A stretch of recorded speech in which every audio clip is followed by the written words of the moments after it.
Deep in the heart of Kenya's Masai Mara, where the golden grasslands stretch endlessly under the scorching African sun, a wildlife veterinarian named Dr. James Mitchell was about to make a decision that would either save 2 lives or cost him his own. The distress call had come in at dawn. A lioness was trapped, dying in labor, with poachers closing in. What happened in the next 72 hours would not only shock the conservation world, but reveal a bond between human and wild animal so extraordinary that even seasoned wildlife experts refused to believe it until they saw the footage with their own eyes. This is not just another rescue story. This is about the moment when instinct overruled logic, when compassion conquered fear, and when one man's split-second decision in the face of deadly danger would create a ripple effect that changed lives across 2 continents. What Dr. Mitchell witnessed after risking everything for this lioness would challenge everything scientists thought they knew about animal behavior, maternal instinct, and the invisible threads that connect all living beings. The cameras were rolling, the world was watching, and what unfolded next left everyone speechless. Dr. James Mitchell had been sleeping for barely 3 hours when his satellite phone erupted with the harsh buzzing that every wildlife veterinarian dreaded. In the remote corners of Kenya's Masai Mara National Reserve, emergency calls at 4:30 a.m. rarely brought good news. James rolled out of his narrow camp bed, his weathered hands fumbling for the device in the darkness of his research tent. The voice on the other end belonged to Samuel Kiptu, a Maasai ranger whose calm demeanor had cracked under the weight of what he had discovered. "Doctor, you must come immediately," Samuel's voice carried through the static-filled connection. "There is a lioness trapped in the old elephant snare near Olulolo Gate. She is heavy with cubs, maybe giving birth already. The poachers who set the trap, they are coming back at sunrise to collect whatever they caught." James felt his stomach drop. Elephant snares were massive, brutal contraptions designed to hold animals weighing several tons.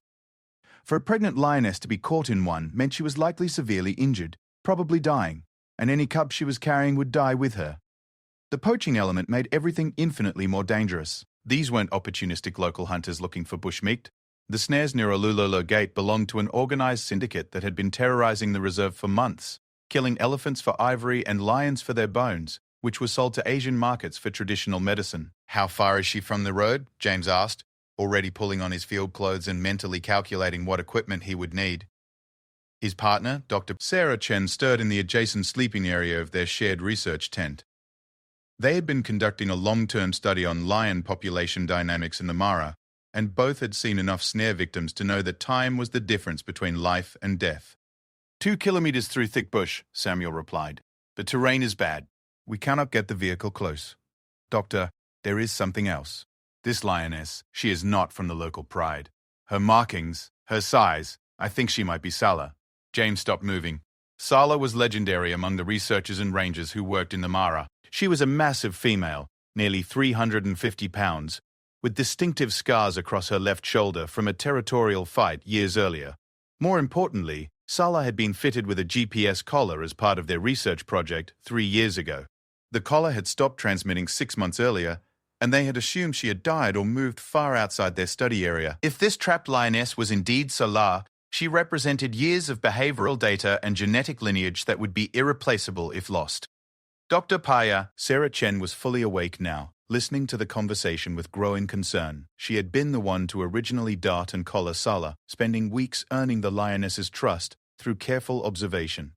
Sarah was one of the few researchers who could identify individual lions by their whisker spot patterns and behavioral quirks, and if Samuel thought this might be Salah, there was a good chance he was right. "We go now," James said, ending the call and turning to Sarah. "Pack the emergency surgical kit and the portable ultrasound. If she's giving birth in a snare, we'll need to work fast." The pre-dawn darkness of the African wilderness held a different quality than anywhere else on Earth. As they loaded their vehicle with medical supplies, tranquilizer equipment, and emergency gear, the sounds of the savannah created a symphony that both comforted and warned. Hyenas called in the distance, their voices rising and falling like ghostly laughter. The deep rumble of a lion's roar echoed from somewhere to the east, answered by another from the south. These were not sounds of peace, but of constant struggle, territory being defended, survival being negotiated with every breath. James and Sarah had been working together in the Mara for 4 years, and they moved with the efficient coordination of a team that had faced countless emergencies together. Sarah loaded the dart gun with the appropriate dosage of anesthetic for a full-grown lioness, calculating the amount based on Salah's last recorded weight. James packed the surgical supplies they might need if the snare had caused severe lacerations or if an emergency cesarean section became necessary. Neither spoke about the very real possibility that they might arrive too late or that the poachers might return while they were working. The drive to meet Samuel took 40 minutes along roads that existed more in theory than reality. The rainy season had ended just weeks earlier, leaving the tracks rutted with dried mud and scattered with rocks that could destroy a tire or axle without warning. James drove with the headlights off for the first half of the journey, using only parking lights to avoid alerting anyone who might be watching. Poaching syndicates often had lookouts stationed along the main routes, and the last thing they needed was to lose the element of surprise. As they approached the coordinates Samuel had given them, the landscape began to change. The open grassland gave way to thick acacia woodland, with trees that formed a canopy dense enough to block out most of the starlight. This was perfect habitat for lions, providing cover for hunting and safe denning sites for raising cubs. It was also perfect terrain for hiding illegal activities. The elephant snares were typically placed along game trails that animals used to move between grazing areas and water sources. Poachers would set dozens of snares in a grid pattern, then return every few days to collect their victims. Samuel was waiting beside his motorcycle when they arrived, his ranger uniform making him nearly invisible in the pre-dawn darkness. He moved with the silent efficiency of someone who had grown up in this wilderness, leading them along a barely visible path that wound between massive termite mounds and thorn trees. The sound of their footsteps seemed impossibly loud in the stillness, every broken twig and displaced stone echoing like a gunshot. "How much further?" Sarah whispered, adjusting the weight of the medical pack on her shoulders. The portable ultrasound unit alone weighed 30 pounds, and the surgical kit added another 40. They were carrying enough equipment to perform major surgery in the field, gambling that they would find a patient still alive when they arrived. "Just over this ridge," Samuel replied, pointing ahead to where the tree line was broken by a rocky outcrop. "But we must be very quiet now. If she's still alive, she will be in pain and very aggressive. A lioness protecting cubs, even unborn cubs, will attack anything that moves." The first sign they were approaching their destination was the smell. Even at 50 yards, the metallic scent of blood was unmistakable, mixed with the musky odor that indicated a large predator in distress. James felt his pulse quicken as they crested the small ridge and saw the scene below them in the growing light of dawn. The lioness was massive, definitely large enough to be Sala, and she was caught in a snare that had been designed for elephants. The cable was thick as a man's thumb, and it had caught her around the chest just behind her front legs. What made the situation immediately critical was her position. She was lying on her side, clearly exhausted from hours of struggling against the snare, and even from their elevated position, they could see the rhythmic contractions that indicated active labor. "She's giving birth," Sarah breathed, raising binoculars to get a better look. "James, look at the positioning. That cable is restricting her breathing and probably cutting off circulation. If we don't get her out of that snare in the next hour, she'll go into shock and cardiac arrest." But the medical emergency was only part of their problem. The snare was attached to a massive anchor log that had been driven deep into the ground, and the lioness's struggles had wound the cable around several trees. Even with bolt cutters, freeing her would require them to get within arm's reach of a terrified, pain-maddened predator who was also in the process of giving birth. One swipe from those claws could remove a man's head. As they studied the situation, trying to formulate a plan that wouldn't get them all killed, Samuel suddenly grabbed James's arm and pointed to the eastern horizon. In the distance, barely visible through the morning haze, a plume of dust was rising from the direction of the main road. Someone was coming, and they were driving fast. "The poachers," Samuel whispered urgently. "They are returning early." James looked at his watch. It was 6:15 a.m., and the sun was beginning to rise over the Mara. In less than 30 minutes, they would lose the cover of darkness, and whoever was approaching would be able to see them clearly.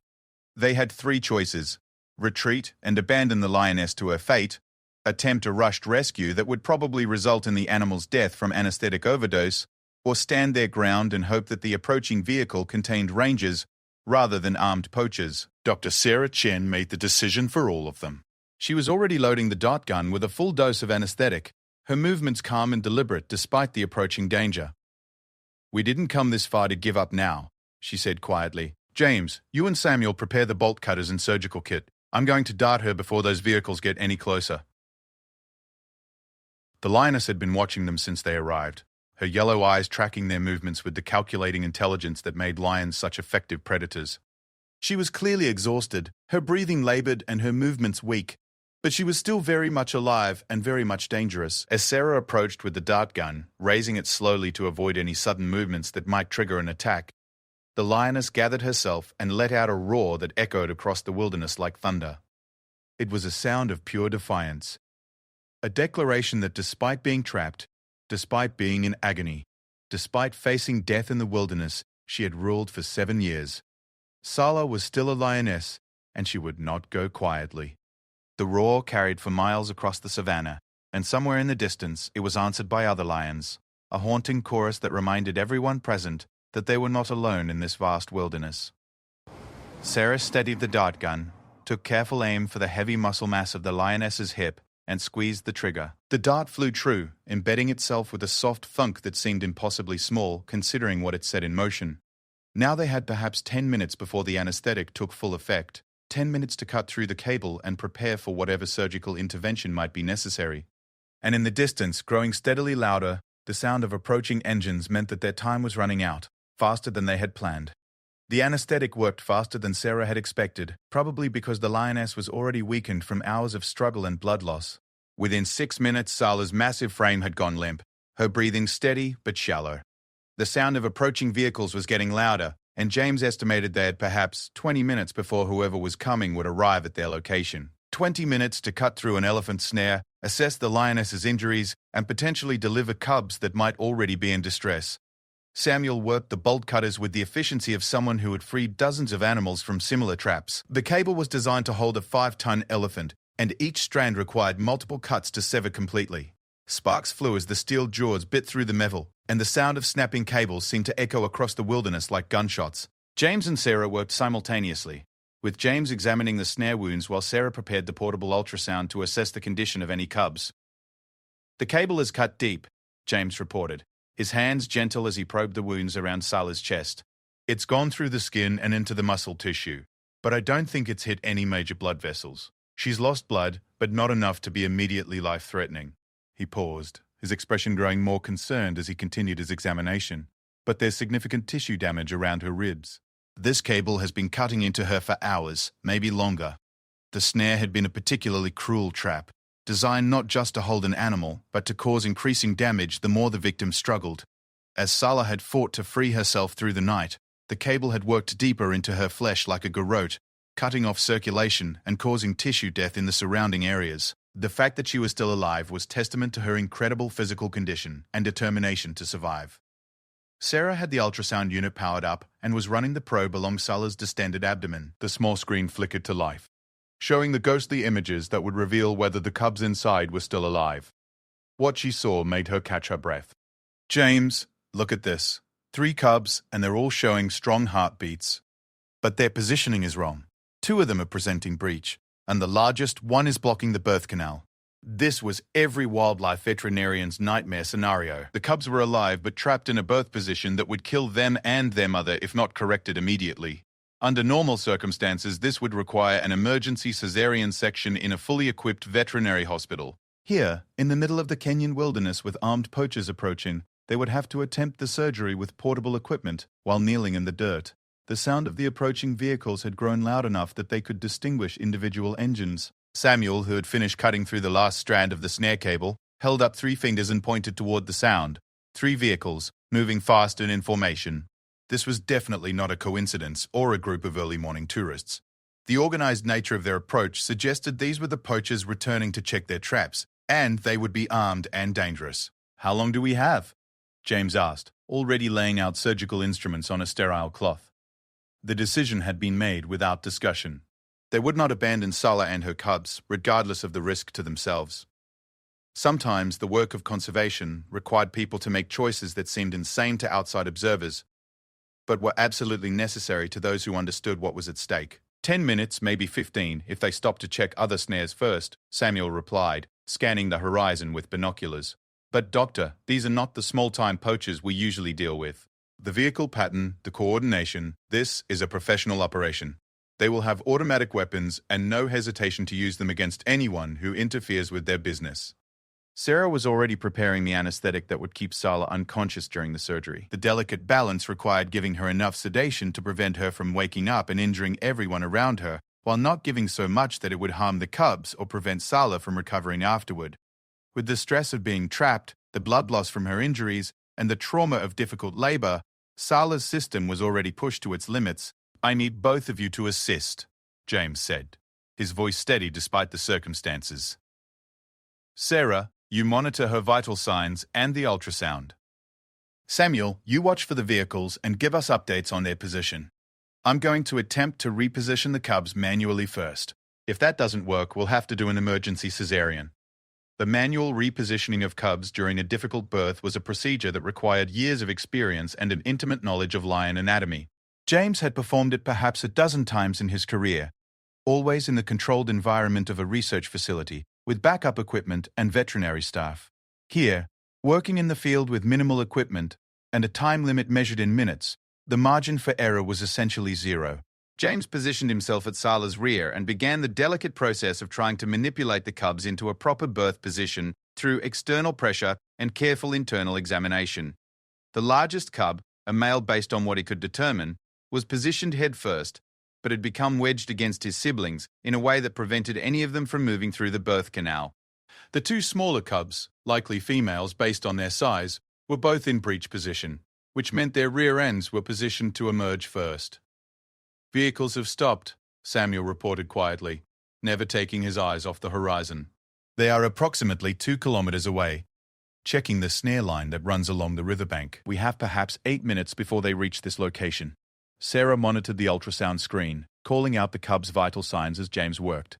"Heart rates are dropping on cubs 2 and 3. The stress is starting to affect them. Whatever we're going to do, we need to do it now." The largest cub was the key to the entire situation. If James could rotate him slightly and guide him past his siblings, the natural contractions of labor would likely deliver all 3 cubs in rapid succession. But the manipulation had to be done with extraordinary care. Too much pressure could injure the cub or cause internal bleeding in Sala. Too little pressure would be ineffective, and time was running out. James felt the cub shift slightly under his gentle manipulation, and hope flared in his chest. The tiny lion was responding to his guidance, moving incrementally toward a better position. "I think I've got him," he whispered, not wanting to speak too loudly and disturb his own concentration. "Sarah, watch the monitor. Tell me what you see." On the ultrasound screen, the image showed the male cub slowly rotating within the birth canal. His head was becoming aligned with the opening, and the 2 breech cubs were beginning to have more room to move. Sarah watched the heart rate monitors, noting that all 3 cubs were still showing strong vital signs despite the stress of the prolonged labor. "That's it," Sarah breathed, excitement creeping into her voice despite their dangerous situation. "He's almost in position. The female cubs are starting to turn as well." The moment when the birth canal finally cleared was visible both on the ultrasound monitor and through direct observation. Sala's body, even unconscious, began the powerful contractions that would deliver her cubs. The largest male emerged first, a perfect miniature lion covered in the protective membrane that surrounded unborn cubs. James quickly cleared the membrane from the cub's nose and mouth and was rewarded by a tiny mewling cry that indicated healthy lungs and a strong survival instinct. The 2 female cubs followed within minutes of each other, both smaller than their brother, but equally vocal in announcing their arrival to the world. James and Sarah worked quickly to ensure each cub was breathing properly, and to clear any remaining birth material from their airways. All 3 cubs showed strong reflexes and immediately began the instinctive search for their mother's warmth and milk. 4 minutes, Samuel announced, his voice tense. "The vehicles are moving again, heading directly toward us. They are driving fast, like they know something is wrong with this snare." The birth had been successful, but Sala was still unconscious from the anesthetic and would remain so for at least another 20 minutes. The cubs were healthy but completely helpless, requiring their mother's warmth and protection to survive. Moving them was not an option. The tiny lions would not survive the stress of transport in their first hours of life, and Sala was too heavily sedated to be moved safely. James made a decision that would either save all their lives or get them all killed. "We stay," he announced, beginning to pack the surgical equipment with deliberate calm. "We cannot move Sala or the cubs safely, and we cannot abandon them. Samuel, is there any way to contact the Kenya Wildlife Service rangers?" Samuel was already reaching for his radio, but his expression was grim. The radio has limited range from this location, and the ranger posts are far from here. Even if I can reach them, they cannot arrive in time. He paused, listening to the approaching engines. But doctor, I have an idea. These poachers, they are businessmen. They hunt animals to sell, not to fight rangers and veterinarians. If we make ourselves visible, if we show them that this is a rescue operation, they might choose to leave rather than risk confrontation with authorities. It was a desperate gamble based on the hope that criminal greed would overcome criminal violence. Professional poaching syndicates operated on profit margins and risk assessment. A trapped lion was worth money. A conflict with wildlife authorities that could bring government attention to their operation was worth nothing but trouble. But there was no guarantee that these particular poachers would choose to retreat when confronted with witnesses to their illegal activities. Sarah was checking Sala's vital signs, monitoring her breathing and heart rate as the anesthetic began to wear off. She's starting to show signs of returning consciousness, she reported. Her breathing is stronger, and I can see some muscle response. But she'll be disoriented and probably aggressive when she fully wakes up. We need to be ready to administer another dose if necessary. The sound of vehicles was now close enough that they could hear individual engines and the crunch of tires on rocky ground. James estimated the lead vehicle would round the rocky outcrop that concealed their location within 2 minutes. There was no cover to retreat to, no way to hide 3 adults, a 350-pound lioness, and 3 newborn cubs. They would have to face whatever was coming, with nothing but their commitment to the animals they had sworn to protect.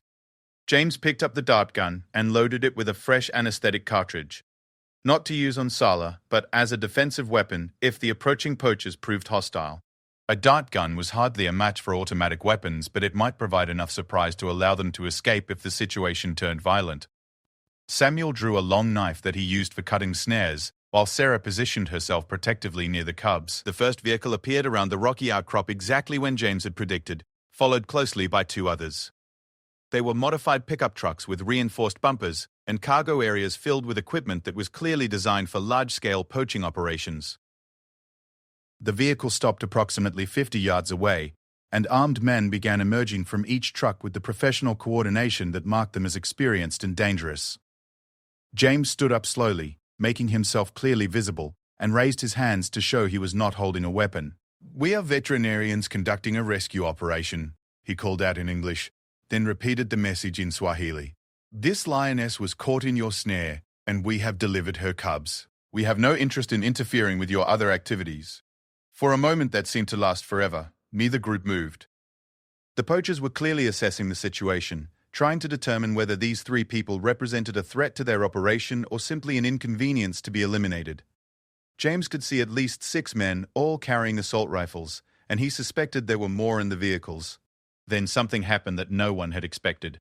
Sala, still weak from the anesthetic but awakened by the sound of human voices and the scent of strangers near her cubs, lifted her massive head and let out a roar that shook the ground. It was not the defiant roar she had given while trapped in the snare.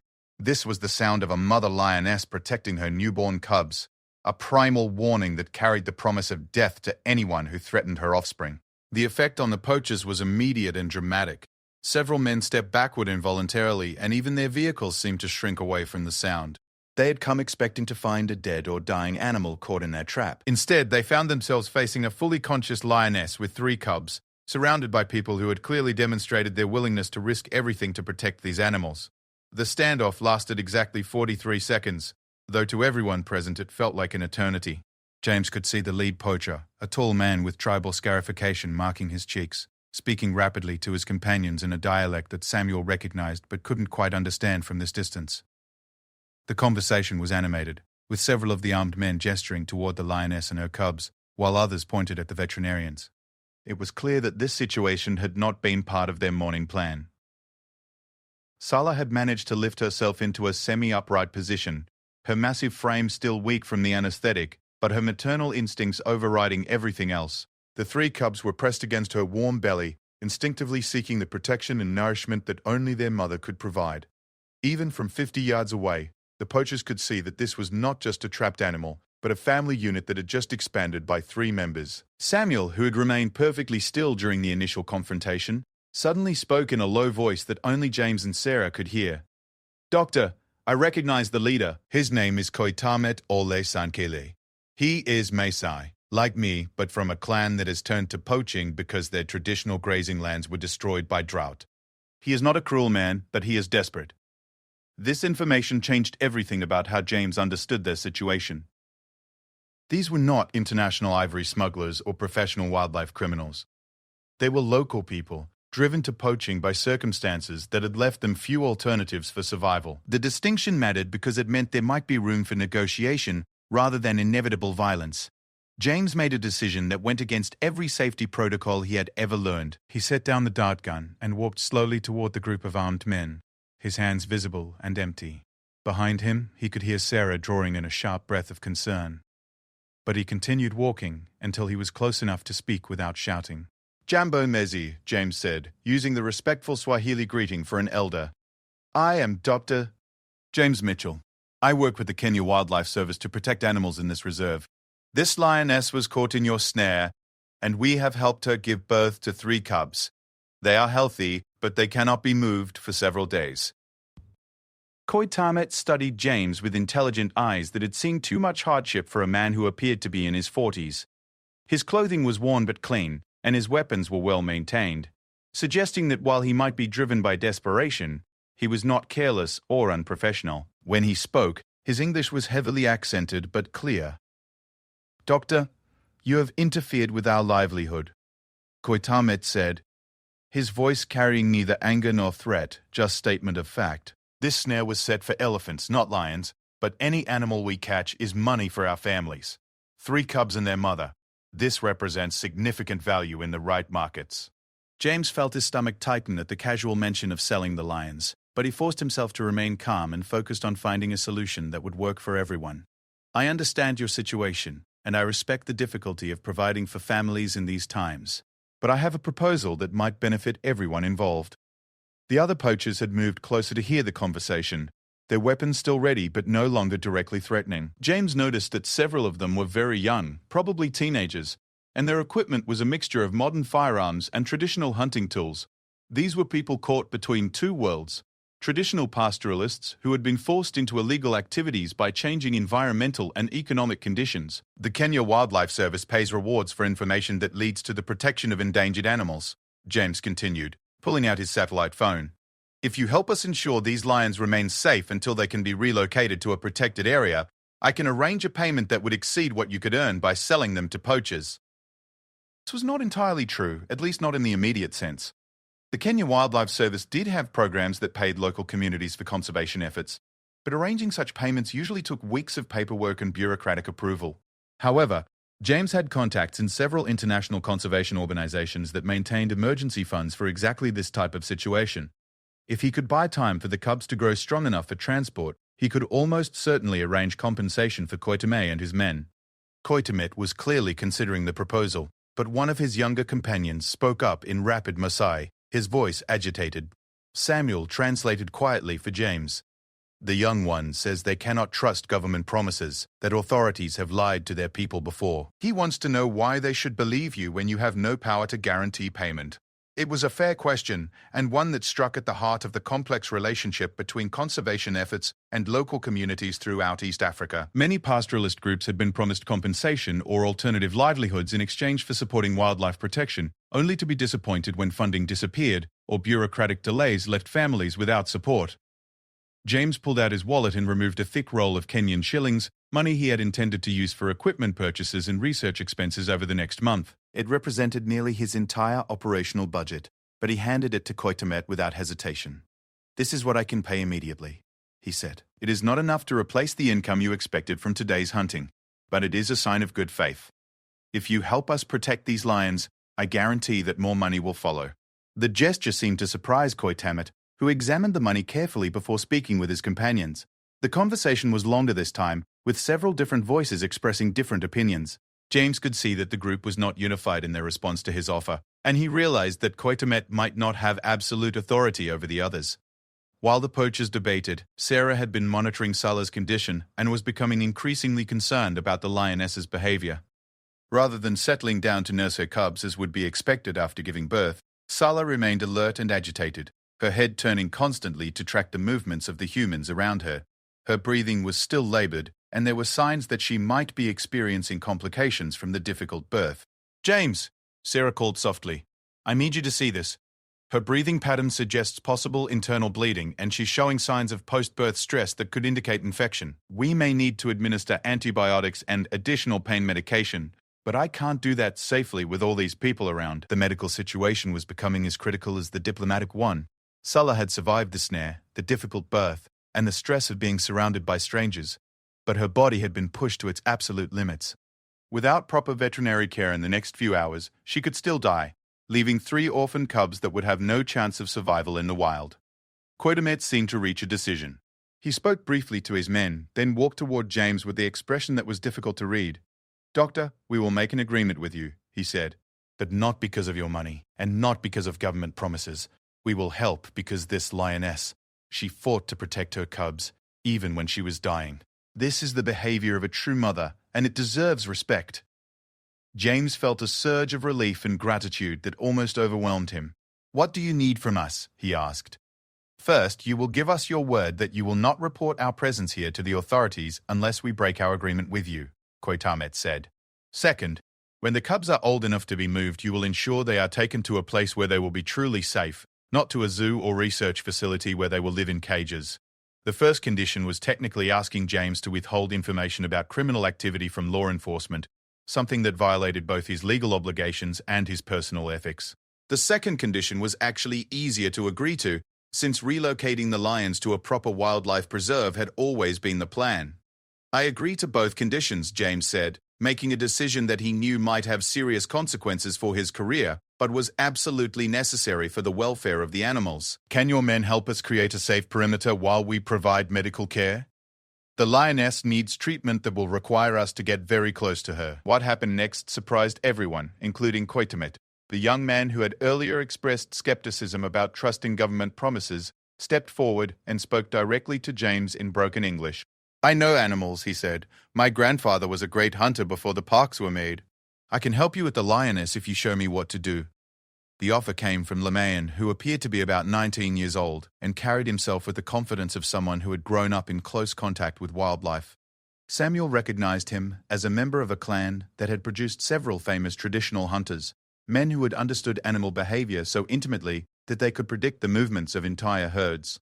Sarah looked at James questioningly. Accepting help from one of the poachers would mean revealing their veterinary techniques and potentially putting an untrained person in danger during medical procedures. But it would also provide them with someone who understood lion behavior from a perspective that Western veterinary training couldn't provide. "Can you approach her safely?" James asked Lioness. "She has just given birth, and she is still dangerous even when calm." Lioness studied Sulla carefully, taking in her posture, her breathing, and the position of the cubs. Then he did something that none of the veterinarians had thought to do. He began to speak to the Lioness in a low, rhythmic voice, using traditional Maasai sounds that were neither words nor songs but something in between. The effect on Sulla was immediate and remarkable. Her agitation decreased, her breathing slowed, and for the first time since they had arrived, she settled fully onto her side to allow her cubs better access for nursing. "My grandfather taught me that all animals understand respect," Lioness explained quietly. "This Lioness, she knows we are not here to harm her cubs. She will allow us to help if we show proper respect for her strength and her role as a mother." James and Sarah exchanged glances that conveyed both amazement and professional curiosity. They had just witnessed a form of animal communication that was completely outside their scientific training but was obviously effective. Western veterinary medicine had much to learn from traditional knowledge, especially in situations like this where establishing trust with a wild animal could mean the difference between success and failure. "Show us what to do," Sarah said, beginning to unpack the antibiotic injections and pain medication that Sulla would need. "But we work together, and we follow your lead on communicating with her."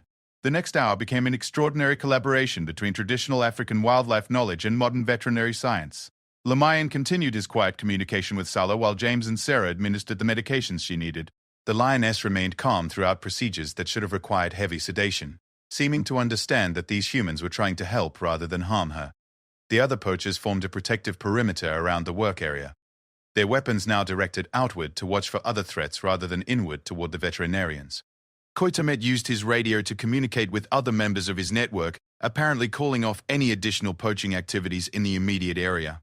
As the medical treatment progressed, James realized that something unprecedented was happening. A group of conservationists and a group of poachers were working together to save the life of a lioness and her cubs. The collaboration was born of necessity rather than planning, but it was proving more effective than either group could have achieved alone. The cubs, meanwhile, were thriving under their mother's care. All three were nursing regularly and showed the kind of vigorous movement and vocal demands for attention that indicated healthy newborns.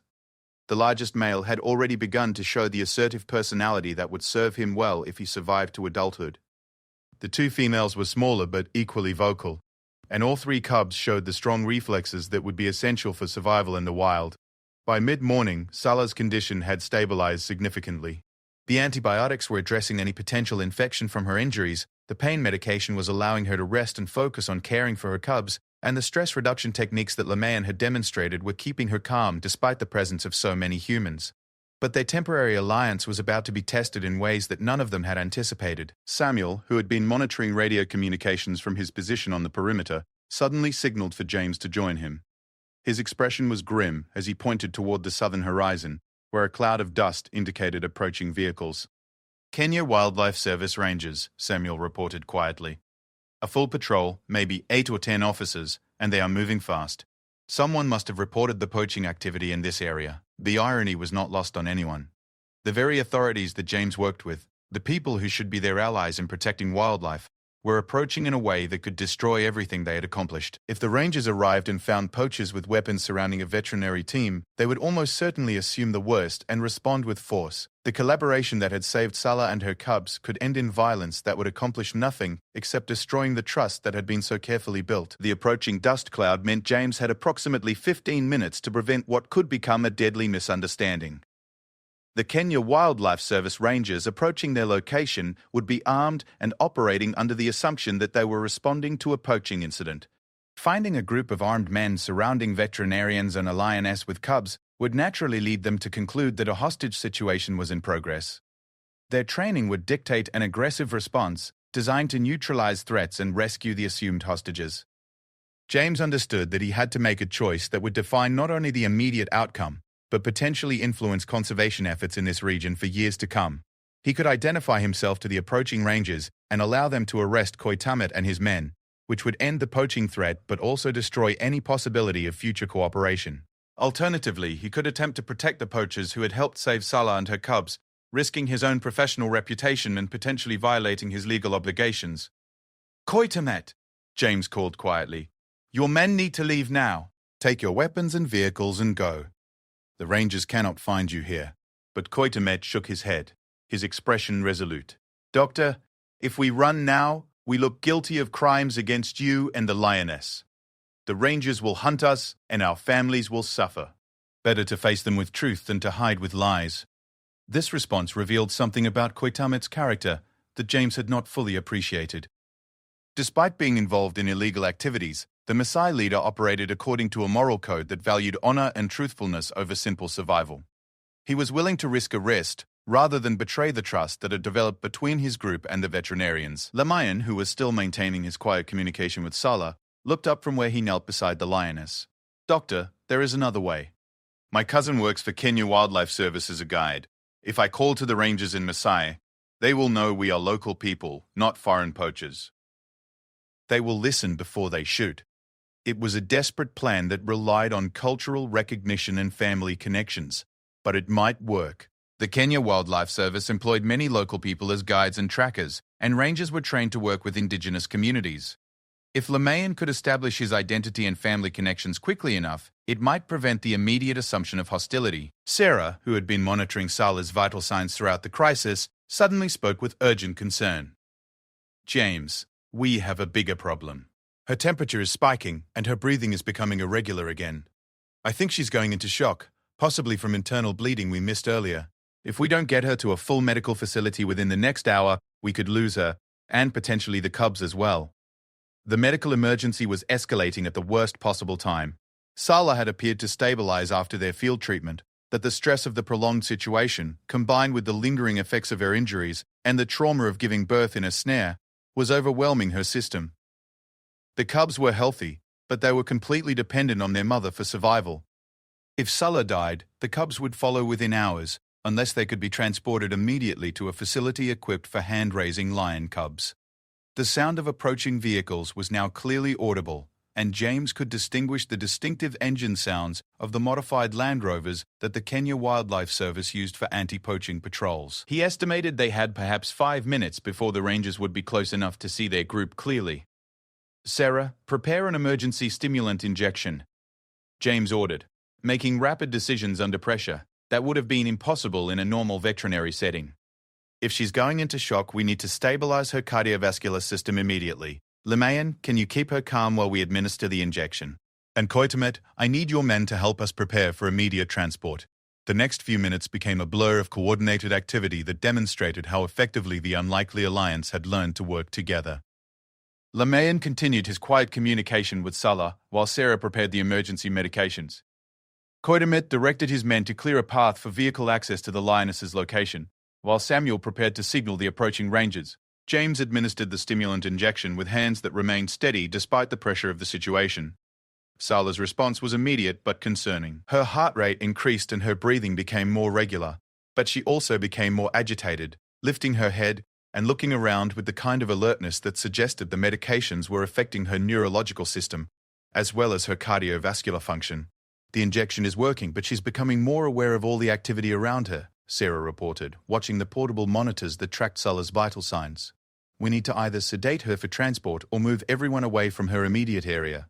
Having this many people around is going to stress her beyond what her system can handle." The approaching rangers were now close enough that individual vehicles could be seen, and James counted at least 3 Land Rovers moving in formation. This was definitely a significant response, possibly triggered by reports of heavy poaching activity in the area. The rangers would be prepared for armed conflict and would not be easily convinced to adopt a collaborative approach. Lemanian stood up from his position beside Salah and walked toward the approaching vehicles with his hands clearly visible. He began calling out in Maasai, his voice carrying across the savannah, with the kind of projection that traditional herders use to communicate across long distances. James couldn't understand the words, but the tone was clearly one of greeting rather than challenge. The lead ranger vehicle stopped approximately 200 yards away, and James could see figures emerging, with weapons ready but not immediately threatening. Lemayan continued his calls, apparently identifying himself and his family connections. After what seemed like an eternity, one of the rangers called back in Maasai, and the tension in the air decreased noticeably. Samuel moved to join Lemayan, adding his ranger credentials to the identification process. Between the two men, they were able to establish enough credibility that the rangers agreed to approach cautiously rather than assuming hostile intent. James realized that this was exactly the kind of situation that required local knowledge and cultural connections that outside conservationists often underestimated. The lead ranger turned out to be Captain William Mwangi, a veteran wildlife officer whom James had worked with on several previous occasions. His recognition of James and Sarah changed the entire dynamic of the encounter. Instead of a potential hostage rescue, this became a collaborative emergency response to a wildlife medical crisis. "Dr. Mitchell, we received reports of heavy poaching activity in this sector," Captain Mwangi said, his eyes taking in the scene of veterinarians, local men with weapons, and a lioness with cubs. "Can you explain what has happened here?" James found himself in the position of having to explain the situation in a way that was truthful but would not immediately result in arrests that would destroy the cooperation they had achieved. "Captain, we responded to a report of a lioness trapped in a snare. She was in labor when we arrived, and we successfully delivered 3 healthy cubs. These local men helped us with the rescue operation and have been providing security while we administered medical treatment." It was not technically a lie, but it was certainly not the complete truth either. James was describing the poachers as local men who had helped with security, which was accurate in terms of what they had actually done, but misleading in terms of why they had initially been in the area. Captain Mwangi studied the group carefully, his experienced eyes noting details that would help him understand the true nature of the situation. The weapons carried by Koitamat's men were clearly designed for hunting large animals, and their vehicles showed signs of being equipped for extended operations in remote areas. These were not casual observers who had stumbled across a veterinary emergency. "Doctor, are these the men who set the snare that trapped the lioness?" Captain Mwangi asked directly. James felt the weight of multiple moral obligations pulling him in different directions. His professional ethics demanded that he report criminal activity to proper authorities. His personal commitment to the animals required him to protect the people who had helped save Salah and her cubs. His practical understanding of conservation work told him that alienating local communities would ultimately harm more animals than it would help. Before James could respond, Koitamet stepped forward and spoke directly to Captain Mwangi in Swahili. "Officer, yes, we set snares in this area. And yes, we caught this lioness by accident. But when we found her giving birth, we chose to help the veterinarians save her life rather than take it. We have broken the law, but we have also chosen to honor the life of a mother protecting her cubs." The honesty of Koitamet's statement surprised everyone, including his own men. By admitting to illegal activity, he was virtually guaranteeing his arrest and prosecution. But he was also demonstrating the kind of integrity that Captain Mwangi, as an experienced officer, could recognize and respect. Captain Mwangi looked from Koitamet to James, to the lioness and her cubs, clearly trying to process a situation that didn't fit any of the standard scenarios he had been trained to handle. "Dr. Mitchell, what is the current medical status of the lioness? Does she require immediate transport to a veterinary facility?" Sarah answered before James could respond. "Captain, she's experiencing complications that could be life-threatening. We need to transport her and the cubs to the veterinary hospital in Nairobi within the next few hours, or we could lose all of them. But the cubs are too young to survive transport stress, and the mother is too weak to be moved safely without specialized equipment." This medical reality created a practical problem that transcended the legal and ethical complexities of the situation. Regardless of who had set the snares or what laws had been broken, there were 4 animals that needed immediate help that could only be provided through the combined resources of the veterinary team, the local men who had proven they could work with the lioness, and the Kenya Wildlife Service rangers who had the authority and equipment to coordinate a complex rescue operation. Captain Mwangi made a decision that demonstrated both practical wisdom and moral flexibility. "Dr. Mitchell, we will focus on saving these animals first and address the legal questions later. What do you need from us to ensure successful transport?" The next hour became an extraordinary example of what could be accomplished when different groups set aside their conflicts to focus on a shared goal. The Rangers provided radio communication to coordinate helicopter transport from Nairobi. Koitamet's men used their knowledge of local terrain to identify a suitable landing zone for the helicopter. James and Sarah prepared Sala and her cubs for transport, while Lamayan maintained his calming communication with the lioness throughout the process. The helicopter arrival marked a transition from field emergency medicine to sophisticated veterinary care. The aircraft carried specialized equipment for transporting large predators, including a climate-controlled transport container that would protect the cubs during flight, and medical monitoring equipment that would track Sala's vital signs throughout the journey. Loading Sala into the transport container required careful coordination between everyone present. The lioness was still conscious but weakened, and any stress during the loading process could trigger the kind of shock response that could kill her. Lamayan's continued communication with her proved essential, keeping her calm while the veterinary team managed the medical aspects of the transport. The cubs were placed in a separate, smaller container that maintained the temperature and humidity levels they needed for survival. All 3 showed strong vital signs and continued to vocalize demands for attention that indicated healthy neurological function. The transport equipment included feeding supplies that would allow Sarah to provide nutrition during the flight if the cubs needed supplementation. As the helicopter prepared for departure, Captain Mwangi faced the question of what to do about Koitamet and his men. Standard protocol would require their arrest and prosecution for poaching activities, but their cooperation in saving the lioness and cubs had demonstrated a willingness to prioritize conservation over personal gain that was exactly the kind of attitude that successful wildlife protection required from local communities. Koitamet, Captain Mwangi said, "You have admitted to illegal activities that normally would require immediate arrest, but your actions today suggest that you and your men might be more valuable as allies than as prisoners. Are you interested in discussing alternatives to your current livelihood?" The offer surprised Koitamet, who had expected to be arrested regardless of his cooperation. "What kind of alternatives, Captain?" he asked. "The Kenya Wildlife Service has programs that hire local guides and anti-poaching specialists," Captain Mwangi explained. "Men with your skills and knowledge of animal behavior could earn legitimate income protecting the same animals you have been hunting, but it would require a commitment to law-abiding behavior and cooperation with conservation authorities." It was an offer that represented exactly the kind of innovative approach to conservation that James had advocated throughout his career. Instead of simply punishing people who had been driven to illegal activities by economic necessity, it provided them with legitimate alternatives that utilized their skills and knowledge for conservation purposes. Lamayan was the first to respond. "Captain, I would be interested in such work, Today I learnt that helping animals can be more satisfying than killing them. But what about our families? We need income that can support our children and elders. The practical concern was valid and important. Traditional pastoralist communities had complex economic relationships that extended far beyond individual employment. Any alternative livelihood program would need to provide income that could support extended family networks and maintain cultural obligations.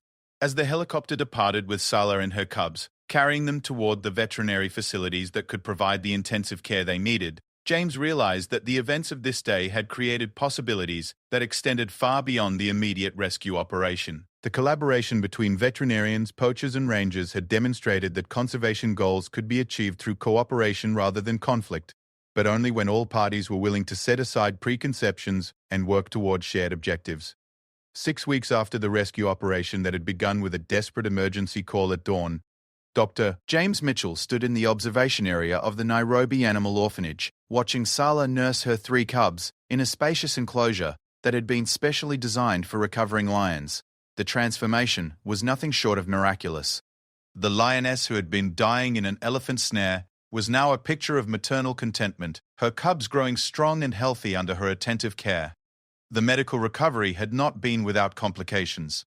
Sala had required emergency surgery to repair internal injuries that had been more extensive than initially diagnosed. The stress of her ordeal had also triggered a secondary infection that had taken weeks of antibiotic treatment to resolve.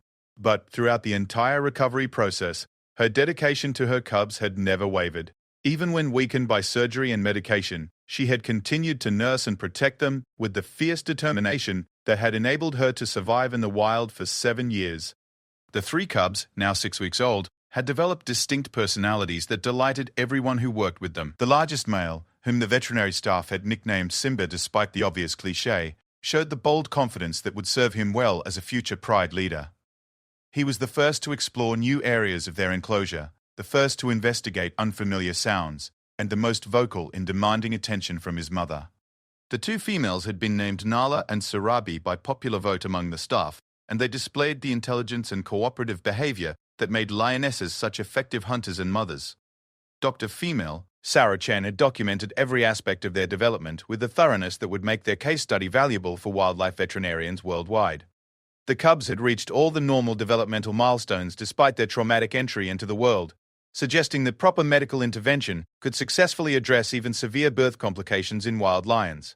More importantly, their mother's recovery demonstrated that adult lions could survive significant injuries and stress if they received appropriate care during the critical recovery period. But the story of Sala and her cubs had become about much more than veterinary medicine. The collaboration between conservationists and former poachers had attracted international attention and sparked conversations about innovative approaches to wildlife protection throughout East Africa. The footage that Samuel had captured during the rescue operation had been viewed millions of times online, and the story had been featured in documentaries, academic papers, and conservation fundraising campaigns around the world. Lion had become something of a celebrity in conservation circles, though he seemed somewhat bewildered by the attention. His traditional communication techniques with lions had fascinated animal behaviorists, leading to research collaborations that were documenting the effectiveness of indigenous wildlife management methods. He had been hired by the Kenya Wildlife Service as a specialist guide and was now training other rangers in traditional animal communication techniques that complemented modern conservation methods. The transformation in Limayon's life had been dramatic. 6 weeks earlier, he had been a desperate young man, involved in illegal activities that threatened the survival of the very animals his ancestors had revered. Now he was earning a legitimate income while contributing to wildlife protection efforts that honored both traditional knowledge and modern science. The change had not only improved his personal circumstances, but it also elevated his status within his community, making him a role model for other young men facing similar economic pressures. Koitamet's situation had been more complex but equally transformative. As the leader of the poaching group, he had faced more serious legal consequences than his younger companions. However, his cooperation during the rescue operation and his willingness to provide information about other poaching networks had earned him consideration for reduced charges. More importantly, he had been offered a position as a community liaison for anti-poaching programs, using his knowledge of how criminal networks operated to help authorities prevent illegal hunting activities. The offer had required Koitamet to make a fundamental choice about the direction of his life. Accepting the position meant not only abandoning poaching activities, but actively working against former associates who continued illegal hunting. It was a decision that carried personal risks and would require him to rebuild his identity from someone who took animals to someone who protected them. After considerable deliberation and consultation with his family, Koitemet had accepted the position. His first major contribution had been providing information that led to the dismantling of an international ivory smuggling network that had been operating throughout southern Kenya. The success of that operation had prevented the killing of dozens of elephants and had disrupted criminal activities that extended far beyond wildlife poaching. Captain William Mwangi had been promoted to oversee the new Community Conservation Initiative, a program that specifically sought to employ former poachers and other local people in wildlife protection efforts. The program was based on the recognition that the people who knew the most about wildlife behavior and movement patterns were often those who had previously hunted them. By redirecting that knowledge toward conservation rather than exploitation, the program could achieve protection goals that would be impossible through law enforcement alone. The success of the program had exceeded everyone's expectations. Within 6 weeks of its launch, more than 40 former poachers had been hired as guides, trackers, and anti-poaching specialists. Their insider knowledge had led to the prevention of numerous illegal hunting operations and had provided conservationists with unprecedented insights into animal behavior and habitat use patterns. Dr. James Mitchell had found himself at the center of a conservation revolution that he had never anticipated. The story of Sala's rescue had brought him invitations to speak at conferences around the world, and funding organizations were eager to support research that combined traditional knowledge with modern veterinary science. But more than the professional recognition, he was deeply satisfied by the knowledge that their desperate gamble had created lasting change that would benefit wildlife throughout the region. The international attention had also brought financial support that enabled the expansion of veterinary services for wildlife throughout Kenya. New mobile veterinary units had been funded, staffed by teams that included both formally trained veterinarians and local specialists like Lioness. These teams could respond to wildlife emergencies more quickly and effectively than had ever been possible before, potentially saving hundreds of animals that would previously have been lost. But perhaps the most significant long-term impact was the change in how conservation organizations approached relationships with local communities. The success of the collaboration during Sala's rescue had demonstrated that sustainable wildlife protection required the active participation of people who lived in and around protected areas. This meant moving beyond the traditional model of conservation as something imposed by outside authorities to conservation, as something that emerged from partnerships with local communities. Sarah had been documenting the broader implications of their experience, working on a research paper that would be published in the Journal of Wildlife Management. Her analysis suggested that the most effective conservation programs were those that recognized and respected traditional knowledge while integrating it with modern scientific methods. The paper was already being cited by other researchers before its formal publication, suggesting that it would influence conservation practices far beyond East Africa. As James watched Sala's cubs playing in their enclosure, he was also planning for their eventual release back to the wild. The cubs were healthy and developing normally, but they would need to learn hunting skills and territorial behavior that could only be acquired through careful reintroduction to their natural habitat. The process would take months of preparation and would require the continued cooperation of local communities to ensure the lion's safety after release. The release site had already been selected in consultation with Lioness and other local guides. It was an area of the Masai Mara that provided excellent hunting territory for lions while being far enough from human settlements to minimize conflict. More importantly, it was an area where local communities had agreed to participate in monitoring and protecting the lions after their release. Lioness had volunteered to be part of the monitoring team that would track the lions after their release and ensure their successful integration into wild lion society. His ability to communicate with lions using traditional methods had proven invaluable during their recovery, and researchers were eager to document whether those communication techniques would be effective with wild lions as well. The planning for the release had also revealed another unexpected benefit of the collaboration. The local communities that were participating in the monitoring program had become actively invested in the success of Sala and her cubs. Children in nearby schools had adopted the lions as mascots and were learning about wildlife conservation through following their progress. Adults who had previously viewed lions as threats to their livestock were now seeing them as valuable community assets that attracted research funding and international attention. The economic impact of the conservation programs had been substantial and growing. The presence of researchers, veterinarians, and international visitors had created employment opportunities and brought income to communities that had few alternatives for economic development. Hotels, restaurants, and guide services had expanded to accommodate the increased interest in the area, creating a positive feedback loop where wildlife protection generated economic benefits that encouraged further conservation efforts. James realized that the story of Sulla and her cubs had become a template for what conservation could accomplish when it moved beyond simple protection of animals to include the development of sustainable relationships between wildlife and human communities. The success had required trust, cooperation, and a willingness to set aside preconceptions about who could be an ally in wildlife protection. As he prepared to leave the orphanage and return to his field research, James reflected on how dramatically his understanding of conservation work had changed over the past 6 weeks. The emergency call that had awakened him at dawn had seemed like just another wildlife crisis requiring immediate veterinary intervention. Instead, it had become a catalyst for changes that would influence conservation efforts throughout East Africa and beyond. The photographs on his phone showed the progression from that desperate morning when Sulla had been trapped and dying to this moment when she was healthy and successfully raising her cubs in preparation for their return to the wild. But the real transformation had been in the people involved, from veterinarians who had learned to value traditional knowledge, to former poachers who had become conservation leaders, to rangers who had discovered the power of cooperation over conflict. Sulla lifted her massive head and looked directly at James through the observation window, her yellow eyes carrying the same intelligence and strength that had enabled her to survive in the snare long enough for rescue. For a moment, James imagined he could see recognition in her gaze, an acknowledgement of the bond that had formed between them during those critical hours when her life and the lives of her cubs had hung in the balance. The lioness returned her attention to her cubs, who were engaged in the kind of playful wrestling that would teach them the skills they would need for survival in the wild. In a few months, they would be released to live free in the African wilderness, protected by a network of former enemies who had become allies. Their story had already changed the lives of dozens of people and would continue to influence conservation efforts for years to come.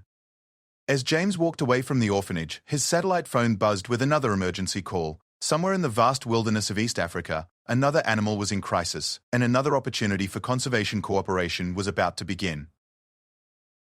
But this time, James knew he would not be responding alone. He would have the support of a network that included traditional knowledge holders, former poachers turned conservation specialists, and local communities that had become invested in wildlife protection.